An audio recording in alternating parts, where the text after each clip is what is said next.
Hi மக்களே, நான் கணேஷ். நீங்கள் பார்த்துருக்க சேனல் Rupee360. இன்றைக்கி நம்ம என்ன பார்க்குறோம் அப்படின்னா, பின் நியூஸ் வந்து எபிசோட் 3 வந்து பார்க்கலாம். அதில் ஃபர்ஸ்ட் நியூஸ் வந்து என்பிசிஐ வந்து ஒரு கிளாரிஃபிகேஷன் கொடுத்துருக்காங்க. எதில் அப்படின்னா, இந்த ஜம்ப்டு டெபாசிட் அப்படின்னு ஒரு ஸ்கேம் ஒன்று இருக்குது. அது என்னங்கிறத பார்ப்போம். ஸோ இந்த ஜம்ப்டு டெபாசிட் வந்து யூபிஐயில் வந்து நடக்கும். இது என்ன அப்படின்னா, நம்ம கேள்விப்பட்டிருப்போம், ரிசீவ் மணிக்கு பின் போட்டு நிறைய யூபிஐயில் ஸ்கேம் நடக்குது அப்படிங்கிறலாம் வந்து கேள்விப்பட்டிருப்போம். ஸோ அது வந்து எப்படி நடக்குங்கிறத பார்ப்போம். இப்போ வந்து ஒருத்தர் வந்து தெரியாமல் காசு போட்டதாக சொல்லி, இந்த ஸ்கேமர் வந்து வேறு அக்கௌண்ட்லேருந்து ஆக்சஸ் பண்ணுவாங்க. அவங்க வந்து தெரியாமல் காசு போட்டதாக சொல்லி அவங்ககிட்ட வந்து அமௌண்ட்டை திருப்பி அனுப்பிச்சி விடுங்க அப்படின்னு சொல்லி கேட்பாங்க. நம்ம என்ன பண்ணுவோம், வந்திருக்கான்னு செக் பண்ணி பார்ப்போம். வந்திருக்கு அப்படின்னா நம்ம திரும்பி அனுப்புவோம். ஸோ எப்படி அனுப்புறதுன்னு கேட்போம். அவங்க வந்து ஒரு கியூஆர் கோடு ஒன்று கொடுப்பாங்க. ஸோ இந்த கியூஆர் கோடை நீங்கள் ஸ்கேன் பண்ணி அனுப்புனீங்கன்னா, நீங்கள் அவங்க அனுப்பின காசு மட்டும் இல்லாமல் அடிஷ்னலாக சேர்ந்து வந்து அவங்க எவ்வளோ ரெக்வஸ்ட் கொடுத்துருக்காங்களோ அவ்வளோ மட்டும் போகும். ஸோ நிறைய பேருக்கு அப்போ வந்து முன்னாடி ஸ்டார்டிங்கில் வந்த டைமில் வந்து ரிசீவ் மணிக்கு வந்து யூபிஐ பின் போட தேவையில்லை அப்படிங்கிறது வந்து தெரியாமல் இருந்தது. ஸோ இது வழியாக தான் அது ஸ்டார்ட் ஆகுது. அவங்க மெயின் எய்ம் எதுவாக இருக்கும் அப்படின்னா, எப்படியாவது உங்களை வந்து பின் போட வைக்கிறதா இருக்கும். ஏன்னா பின் போட்டால் அப்போ தான் வந்து அவங்களுக்கு வந்து அமௌண்ட் சென்ட் ஆகும் இல்லையா? ஸோ அது போகிறதுக்காக டிஃப்ரெண்ட்டாக பேசுவாங்க. ஸோ மைண்டை வந்து இது பண்ணி உங்களை வந்து எப்படியாவது போட வைக்க பண்ணுவாங்க. இன்னொரு ஃபார்ம் என்ன அப்படின்னா, நம்ம இப்போ வந்து ஓஎல்எக்ஸ்லலாம் வந்து இப்போ ஆர்டர் போடுவோம். ஏதாவது ஒன்று நமக்கு அவங்க அமௌண்ட் அனுப்பணும், ஒரு தேர்ட் பர்சன் நமக்கு அமௌண்ட் அனுப்பணும் அப்படின்னு இருக்கும். ஸோ அப்போ வந்து என்ன சொல்லுவாங்க அப்படின்னா, நான் அமௌண்ட் அனுப்புகிறேன், இதை வந்து ஸ்கேன் பண்ணுங்கள் அப்படின்னு சொல்லி பின் போடுங்க, அப்போ தான் என்னால் அமௌண்ட் அனுப்ப முடியும் அப்படின்னு சொல்லி சீட் பண்ணுவாங்க. இன்னொரு ஃபார்ம் என்ன அப்படின்னா, நம்ம வந்து இப்போ பேலன்ஸ் செக் பண்ணுறோம். யூபிஐயில் தான் நிறைய பேர் இப்போ பேலன்ஸ் வந்து செக் பண்ணுறோம். பேலன்ஸ் செக் பண்ணும்போது பின் போட்டால் தான் பேலன்ஸ் வந்து காட்டும் எவ்வளோ இருக்குது அப்படின்னு சொல்லி. ஸோ இந்த பின்னை வந்து அவங்க ஒரு அமௌண்ட் அனுப்பிச்சிட்டு, நீங்கள் பேலன்ஸ் செக் பண்ணி பாருங்கள், யூபிஐயில் பண்ணலாம் அப்படின்னு சொல்லி அப்படியே ஃபேக்காக இது பண்ணி இதை ஸ்கேன் பண்ணி நீங்கள் வந்து பேலன்ஸ் செக் பண்ணுங்கள் இப்படின்னு சொல்கிறதெல்லாம் வந்து இருக்கும். இந்த மாதிரி பீப்புளை வந்து பேசி இது பண்ணி சீட் பண்ணி பண்ணுறதுக்கு பேர் தான் வந்து சோஷியல் இன்ஜினியரிங் அப்படின்னு வந்து சொல்கிறாங்க. இது என்ன அப்படின்னா, உங்களை வந்து சைக்கலாஜிக்கலாக உங்கள் மைண்டை வந்து மேனிப்புலேட் பண்ணி இல்லை எக்ஸ்ப்ளாய்ட் பண்ணி ரிசோர்ஸஸை எடுத்து அது வழியாக வந்து காசை வந்து இது பண்ணுறது. ஸோ இதுக்கு வந்து வெறும் யூபிஐ மட்டும் ரீசன் இல்லை, நிறைய ஃபார்மேட்டில் ஸ்கேம் நடக்கும். அது எல்லாமே வந்து பீப்புளை சீட் பண்ணுற சைடு தான் இருக்குது. ஏன்னா இந்த பக்கம் ரொம்ப டஃப், டெக்னிக்கல் சைடு அவங்க வந்து ஹேக் பண்ணி இது பண்ணுறது ரொம்ப டஃப்ங்கிறதுனால பீப்புள் சைடு வந்து சோஷியல் இன்ஜினியரிங் பண்ணி மைண்டை மேனிப்புலேட் பண்ணி தான் வந்து இது மாதிரி பண்ணுவாங்க.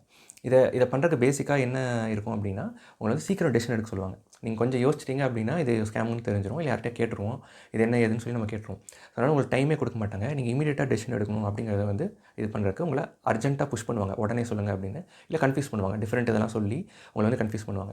ஸோ இது ரெண்டையும் வந்து மெயின் எய்மாக வச்சு ஃபங்க்ஷன் ஆவாங்க. எமோஷனலாக நமக்கு என்ன அது ஸ்டிமுலேட் ஆகும் அப்படின்னா, ஃபியரு, அதுக்கப்புறம் க்யூரியாசிட்டி, அதுக்கப்புறம் வந்து க்ரீடு. ஏதாவது நமக்கு எதாவது கிடைக்கும் அப்படின்னு சொல்லி ஆஃபர்னு சொல்லி நம்ம எதாவது மாதிரி பண்ணுறது இருக்கும். அப்புறம் வந்து ஃபியராக இது பண்ணுவாங்க, நாங்கள் இப்படி பண்ணிடுவோம் அப்படி பண்ணிடுவோம்னு மிரட்டுறது இருக்கும். இல்லைனா வந்து க்யூரியாசிட்டி வந்து தூண்டி விட்டு ஏதோ இருக்குது போல நம்ம ட்ரை பண்ணி பார்ப்போம். ஈவன் வந்து கொஞ்சம் விவரமாக இருக்கவங்க கூட க்யூரியாசிட்டிக்காக உள்ளே போய் மாட்டிப்பாங்க இது மாதிரி. ஸோ இதுமாதிரி டெக்னிக்கலாக எவ்வளோ அவேர்னஸ் கொடுத்தாலும், நம்ம எவ்வளோ டெக்னிக்கலாக ஸ்ட்ராங்காக இருந்தாலும், இது ரொம்ப சைக்கலாஜிக்கலாக தான் அடிக்கிறாங்க அப்படிங்கிறதுனால, யார் வந்து சைக்கலாஜிக்கலாக வல்னரபிளாக இருக்காங்களோ, டக்குன்னு க்ரீட் ஆகிறாங்க, இல்லை வந்து இன்னசென்ட்டாக இருக்காங்க அப்படி இருக்காங்களோ, ஸோ இவங்கள தான் அது வந்து திரும்ப திரும்ப பாதிக்குது. ஸோ இந்த மைண்ட் செட்டை வந்து சேஞ்ச் பண்ணுறது ரொம்ப முக்கியம். அதுக்கான அவேர்னஸ் வந்து ரொம்ப முக்கியம். பர்டிகுலராக வந்து இப்போ யூபிஐனா அதை பற்றி மட்டும் அவேர்னஸ் கொடுக்குறது, அப்புறம் அது வேறு ஃபார்மில் வரும். ஜஸ்ட் ஒரு ஃப்ளேவர் தான், வேறு ஃபார்மில் வரும். அது மறுபடியும் ஸ்டிமுலேட் ஆகி டிஃப்ரெண்ட் ஃபார்மில் உங்களை இது பண்ணிகிட்டே இருப்பாங்க. ஒவ்வொரு தடவை ஸ்கேமை வந்து பஸ்ட் பண்ணுவாங்க, மறுபடியும் இன்னொரு புது ஸ்கேம் வந்துகிட்டே தான் இருக்கும். ஸோ பேசிக்காக இது எல்லாமே வந்து சைக்கலாஜிக்கலாக ஒர்க் ஆகிறதுனால நம்ம அதில் வந்து ஒர்க் பண்ணணும். யங் ஏஜில் இருக்கவங்களும் நிறையா மாட்டியிருக்காங்க. ஏன்னா யூபிஐ அதிகமாக யூஸ் பண்ணுறது யங் ஏஜ் தான். ஸோ டெக்னிக்கலாக நமக்கு நிறைய நோண்டெல்லாம் தெரியுது, ஃபோனில் யூஸ் பண்ண தெரியுது, நல்லா சூப்பராக வந்து யூஸ் பண்ணுறோம், சோஷியல் மீடியாவில் யூஸ் பண்ணுறோம், அது இதுன்னு பயங்கரமாக பூந்தெல்லாம் விளையாடுறோம். பட் இருந்தாலுமே இது கேம் வந்து சைக்கலாஜிக்கலாக இருக்கிறதுனால நீங்கள் சைக்கலாஜிக்கலாக எவ்வளோ வீக்காக இருக்கீங்கிற பொறுத்து இது வந்து மாட்டிப்பீங்க. சைக்கலாஜிக்கலாக என்ன ரீசன் இருக்கும் அப்படின்னு பார்த்தீங்கன்னா, 2 ரீசன் சொல்கிறேன் நான். ஃபஸ்ட்டு வந்து என்ன அப்படின்னா, விக்டிம் ரோல் ப்ளே பண்ணுறது. இப்போ வந்து உங்களுக்கு அமௌண்ட் போட்டுட்டு, இப்போ ஏதாவது நீங்கள் இப்போ ஓஎல்எக்ஸில் வந்து போடுறீங்க அப்படின்னு வச்சுப்போம். ஸோ அப்போ வந்து அவங்க அமௌண்ட் தரணும், ரிசீவ் மணிக்கு வந்து நீங்கள் பின் போட்டிங்க, அமௌண்ட் வந்து போயிடுச்சு. ஸோ இந்த அமௌண்ட் போனோன்னே அவங்க என்ன பண்ணுவாங்க, விக்டிம் ரோல் ப்ளே பண்ணுவாங்க. இதே மாதிரி ஸ்க்ரீன்ஷாட்லாம் எடுத்து வச்சுட்டு இந்த மாதிரி ட்ரான்சாக்ஷன் அதெல்லாம் ஃபேக்காக வந்து எடிட் பண்ணிடுவாங்க. இல்லாட்டி வந்து வேறு ஒரு ஆப் மாதிரி இது பண்ணி அந்த ஸ்க்ரீன்ஷாட்டை அவங்ககிட்ட காட்டுவாங்க. இந்த மாதிரி நான் வந்து உங்களுக்கு அனுப்பிச்சிருக்கேன், இங்கே பாருங்கள் அப்படின்னு. நம்ம என்ன பண்ணுவோம், உள்ளே போய் பார்த்துட்டு அது வரலையேன்னு சொல்லி ஆர்கியூ பண்ணுவோம். அவங்க என்ன பண்ணுவாங்க, இல்லை இப்போ நீங்கள் இப்போ நான் அனுப்புகிறேன் வருதான்னு பாருங்கள் அப்படின்னு சொல்லி மறுபடியும் ரிசீவ் பண்ணிக்கு பின் போட சொல்லி அப்படியே மறுபடியும் இந்த அமௌண்ட் வந்து மல்டிப்ளை ஆகி ஹெவி அமௌண்ட்டாக வந்து லாஸ் ஆகும். ஸோ இது காரணம் வந்து நம்ம அவங்கள ஏமாற்றினது மாதிரி திருப்புவாங்க. ஸோ அந்த விக்டிம் ரோல் அவங்க ப்ளே பண்ணுவாங்க. ஸோ அதனால் நம்ம யாரையும் ஏமாற்றலைன்னு சொல்லி நம்ம அது மறுபடியும் இது பண்ணிகிட்டே இருப்போம். இது ஒரு ரீசன். இன்னொரு ரீசன் என்ன அப்படின்னா, விட்டதை பிடிக்கிறது. ஒரு கட்டத்தில் நமக்கு தெரிஞ்சோம், பிகினிங்லேயே தெரிஞ்சால் நீங்கள் அங்கேயே அப்ரப்டாக கட் பண்ணணும். அப்படி இல்லைன்னா ஒரு கட்டத்தில் தெரிஞ்சால் கூட நம்ம உடனே வந்து விடுறது தான் பெட்டர். அந்த காசோடு அது போயிடும். நம்ம இருந்தாலும் அவன் சொல்கிறதெல்லாம் செஞ்சு விட்டதை பிடிக்கலாம் அப்படின்னு யோசிக்கிறோம். ஸோ இது மாதிரி யோசிச்சு நம்ம வந்து அவங்க சொல்கிறத செஞ்சுட்டே வந்து மறுபடியும் மல்டிப்ளை ஆகிட்டே அந்த அமௌண்ட் எல்லாமே வந்து வீணாக போகுது. இது மாதிரி வெறும் யூபிஐ ஸ்கேம் மட்டும் இல்லை, பெரும்பாலான எல்லா ஸ்கேம்லேயும் இதே ப்ராப்ளம் தான் வந்து இருக்குது. ஸோ இது 2 ரீசனுக்கும் அவாய்ட் பண்ணுறதுக்கு என்ன பண்ணலாம் அப்படின்னா, இதுக்கு பேஸாக வந்து சோஷியல் இமேஜ் தான் காரணமாக இருக்குது. நமக்கு ப்ரெஸ்டீஜோ இல்லை வந்து நம்ம இது மாதிரி இப்படி இழந்துட்டோம் அப்படிங்கிறத வெளியில் சொன்னால் அது வந்து அவமானமாக இருக்கும், இன்சல்ட்டாக இருக்கும் அப்படின்னு நம்ம நினைக்கிறோம். ஸோ அதனால் ஃபஸ்ட் அட்டம்ப்ட்லேயே நம்ம சொல்கிறது இல்லை. 2வது அட்டம்ப்ட் 3வது அட்டம்ப்ட்லாம் போயிடுச்சு, மறுபடியும் 2-3 தடவை சிமிலர் பிஹேவியரில் சீட் பண்ணிட்டாங்க அப்படின்னா நம்ம வெளியில் சொல்கிறக்கே சங்கடப்படுவோம். ஏன்னா சொல்கிறவங்க என்ன பண்ணுவாங்க அப்படின்னா, ஏன் முதலே சொல்லலை அப்படின்னு கேட்பாங்க. ஏதாவது குறை சொல்லிட்டே இருப்பாங்க, இல்லை அண்டர் எஸ்டிமேட் பண்ணுவாங்க, கிண்டல் பண்ணுவாங்க. ஸோ இது மாதிரிலாம் பண்ணுவாங்கிறதுனால மோஸ்ட்லி யாருக்கும் தெரியாமே நம்ம வச்சுக்க பார்க்குறது. ஸோ இந்த ப்ரெஷர் வந்து நமக்கு ஹெவியாக இருக்கிறதுனால நம்ம வெளியில் வந்து சொல்கிறதே கிடையாது. ஏன்னா சோஷியல் இமேஜ் வந்து ரொம்ப முக்கியமாக இருக்குது. ஸோ ஃபஸ்ட் ரீசனுக்கும் அதான், விக்டிம் ரோல் அவங்க ப்ளே பண்ணி நீங்கள் சீட் பண்ணால் தான் சொல்கிறாங்க அப்படின்னா அதையே நம்ம நம்பணும். நம்மளை யாரும் தப்புன்னு சொல்லிடக்கூடாது, நல்ல பேர் வாங்கணும் அப்படிங்கிற மைண்ட் செட் வந்து பின்னாடி இருந்துகிட்டே இருக்கும். ஸோ இந்த ரீசனே வந்து பேசிக்காக வந்து ஃபினான்ஸ்லேயும் வந்து எஃபெக்ட் ஆகுது. ஸோ இதுக்கு என்ன பண்ணலாம் அப்படின்னா, நீங்கள் ஓப்பனாக வெளியில் சொல்கிறது தான் பெட்டர். ஏன்னா அது கொஞ்சம் நேரம் ஏதாவது ஓட்டுறாங்க, ஏதாவது கலாய்க்கிறாங்கன்னு வச்சுக்கோங்க, இல்லைனா இப்படி ஆயிடுச்சா அப்படி ஆயிடுச்சு, இல்லை ஃபர்ஸ்ட் ரொம்ப அமௌண்ட்லாம் அதிகமாகிடுச்சுன்னா பரிதாபப்படுவாங்க. ஸோ ஃப்ரெண்ட்ஸோ சுற்றி இருக்கவங்களோ சும்மா விளையாட்டுக்கு தான் சொல்லுவாங்க. திரும்ப நாளைக்கு வேறு ஏதாவது விஷயத்தில் வச்சு அவங்கள நம்ம திரும்பி ஓட்டிக்கலாம். அவ்வளோதானே தவிர அதுக்கு நீங்கள் வெளியில் சொல்லாமல் கவர் பண்ணி நானே வந்து ரிஸ்க் எடுக்கிறேன்னு சொல்லி நீங்களே அந்த மேனேஜ் பண்ணிங்க அப்படின்னா உங்களுக்கு அந்த இடத்துல கிளியராக புரியாது. இது எப்படின்னா, ஒரு நியூஸ்லலாம் இப்படி படிக்கும்போது ஒரு 40 lakhs வந்து லாஸ் பண்ணிட்டாங்க அப்படின்னு இருக்கும். உள்ளே போய் அந்த நியூஸை ஃபுல்லாக படித்து பார்த்தா 10,000 தான் ஆரம்பிச்சிருப்பாங்க. 10,000 தான் கேட்டிருப்பாங்க. அதுலேருந்து அந்த அமௌண்ட் வந்து அப்படியே கேட்டு அவங்க விட்டதை பிடிக்கணும்னு சொல்லி 40 lakhs வரைக்கும் ஒரு பணம் வச்சிருக்கவங்க கிட்ட வந்து அந்த அமௌண்ட் அப்படி போகும். சைக்காலஜிக்கலாக இப்போ என்ன நடந்திருக்குன்னா, அவங்க வந்து வெளியில் தெரிஞ்ச அசிங்கன்னு சொல்லி அதை கவர் பண்ணுறதுக்காக பண்ணியே லோடு ஏற்றிருப்பாங்க. அவங்களுக்கே அது பாதி டைமில் தெரிஞ்சால் கூட அதை விடாமல் அதை வந்து பண்ணிகிட்டே இருப்பாங்க. ஸோ வெளியில் இருக்க ஒரு நபர் அவங்க வந்து டெக்னிக்கல் நாலேஜ் இல்லைனா கூட இது வந்து ஸ்கேம் தான், இது ஃப்ராடு தான் டக்குன்னு சொல்லிடுவாங்க. ஸோ நீங்கள் இமீடியட்டாக யார்கிட்டே சொல்கிறது தான் பெட்டர். இது வந்து மிஸ்டேக்ஸ் வந்து எல்லோரும் பண்ண தான் செய்வாங்க.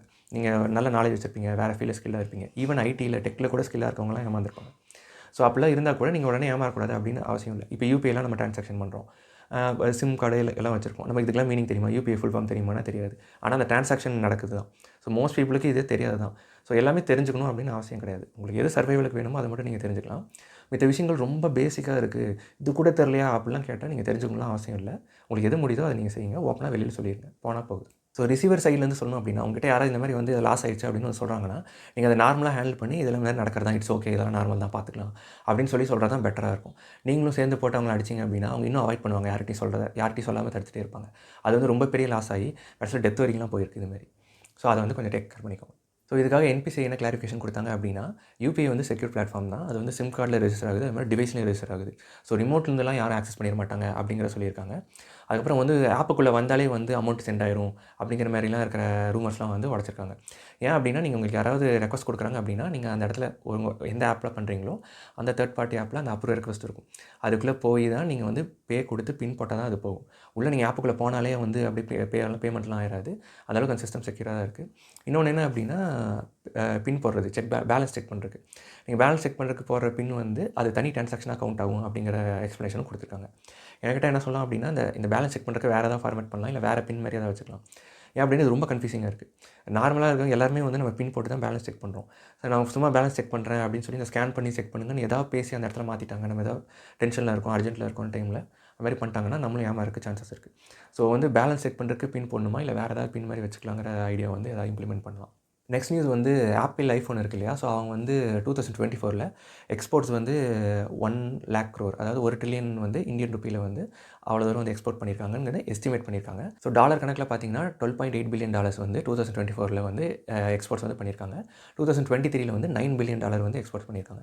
ஸோ இது வந்து 42% வந்து க்ரோத். ப்ரொடக்ஷன் பார்த்தீங்கன்னா 1.5 trillion வரைக்கும் ப்ரொடக்ஷன் பண்ணியிருக்காங்க. ஸோ இதோட க்ரோத் வந்து பார்த்திங்கன்னா 46% வந்து இருக்குது. ஸோ ரிமைனிங்லாம் எங்கே இருக்கும் அப்படின்னா, நம்ம இங்கே உள்ளூரில் வந்து செல் பண்ணுவாங்க. இது வந்து 20% அதிகமாகும். அதாவது 1.5 கோடி ஐஃபோன் வந்து அடுத்த வருஷம் ஃப்யூச்சரில் வந்து சேல் ஆகும் அப்படின்னு வந்து இந்தியாவில் சேல் ஆகும் அப்படின்னு வந்து சொல்கிறாங்க. இதில் வந்து பிஎல்ஐ ஸ்கீம் அப்படின்னு ஒன்று இருக்குது, ப்ரொடக்ஷன் லிங்க் இன்சென்டிவ் அப்படின்னு சொல்லிட்டு. இது வந்து எப்படின்னா மானியம் கொடுக்குற மாதிரி, சப்சிடி கொடுக்குற மாதிரி. ஸோ நான் உள்ளூரிலே நிறையா ப்ரொடக்ஷன் பண்ணி எக்ஸ்போர்ட் பண்ணுறீங்க, உள்ளூரிலே ப்ரொடக்ஷன் பண்ணுறதுனால இம்போர்ட்ஸ் வந்து கம்மியாகுது அப்படிங்கிற பட்சத்தில் இதை வந்து அப்ரிஷியேட் பண்ண விதமாக வந்து கவர்மெண்ட் வந்து சப்சிடி தருவாங்க. ஸோ அப்போ தான் வந்து ஃபாரெக்ஸ் ரிசர்வ்ஸில் இன்னும் டாலர் வந்து அதிகமாகும் இல்லையா. ஸோ அதனால் அதை ஊக்குவிக்கிறதுக்காக இந்த மாதிரி மேனுஃபேக்சரிங் ஊக்குவிக்கிறதுக்காக இந்த மாதிரி சப்சிடிஸ் தருவாங்க. அதான் பிஎல்ஐ ஸ்கீம். ஸோ இது வந்து அவங்களுக்கு அவைலபிளாக இருக்கும். இது போக வந்து காம்பனண்ட் இன்சென்டிவ்னு புதுசாக கொண்டு வர சொல்லியிருக்காங்க. இது எப்படி அப்படின்னா, இப்போ வந்து அசம்பிள் பண்ணி தானே எக்ஸ்போர்ட் பண்ணுறாங்க. இதுக்கு பதிலாக வந்து ஒரு பார்ட்ஸ் இங்கே மேனுஃபேக்சரிங் பண்ணலாம். இப்போ வந்து ஃபோனில் வந்து கேமராஸு, அதுக்கப்புறம் வந்து பேட்டரி, இது மாதிரி ஒவ்வொரு பார்ட்ஸையும் வந்து மேனுஃபேக்சரிங் பண்ணால் அதுக்கும் தனியாக இன்சென்டிவ் கொடுக்குற மாதிரி ஐடியாஸ் வந்து போயிட்டுருக்கு. ஸோ கம்பெனிஸ்லாம் இந்த பிஎல்ஐ ஸ்கீம் வந்து வாங்குறதுக்கு என்ன பண்ணுவாங்க அப்படின்னா, இத்தனை பேரை நாங்கள் வேலை வாய்ப்பு உருவாக்கியிருக்கோம், இவ்வளோ எக்ஸ்பர்ட்ஸோ இல்லை வந்து இவ்வளோ வந்து ப்ரொடக்ஷன் வந்து பண்ணியிருக்கோம் அப்படிங்கிறது வந்து காட்டணும் இந்த டேட்டாவை. ஸோ இந்த டேட்டாவை காமிச்சு அவங்க வந்து பிஎல்ஐ ஸ்கீம் வந்து ஆட் பண்ணலாம். இப்போ ஆப்பிள் இதில் வந்து பார்த்தீங்கன்னா 2024 மார்க்கெட் ஷேர், அதாவது இந்த எக்ஸ்போர்ட்ஸில் வந்து 54% வந்து ஃபாக்ஸ்கான் அப்படிங்கிற கம்பெனி, இந்த தாய்வான் கம்பெனி இருக்கு இல்லையா, ஸோ அவங்க தான் வந்து பார்ட்டிசிபேட் பண்ணுறாங்க. டாட்டா அது வந்து 29%, பெகட்ரான்னு ஒன்று இருக்குது, அது வந்து 17%, that's all owned by Tata. இதனால் வேலைவாய்ப்பு வந்து பார்த்திங்கன்னா 1,85,000 பேருக்கு வந்து வேலைவாய்ப்பு வந்து 2024 வந்து கிடச்சிருக்கு. இதில் வந்து 70% வந்து விமன். தமிழ்நாட்டில் மட்டும் பார்த்திங்கன்னா ஃபாக்ஸ்கான் மட்டும் வந்து 42,000 எம்ப்ளாயிஸ் வந்து ஜாபில் இருக்காங்க.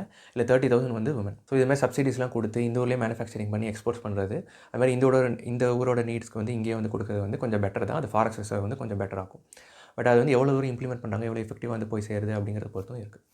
இந்த வீடியோ அவ்வளோதான். உங்கள் நேரத்துக்கு நன்றி.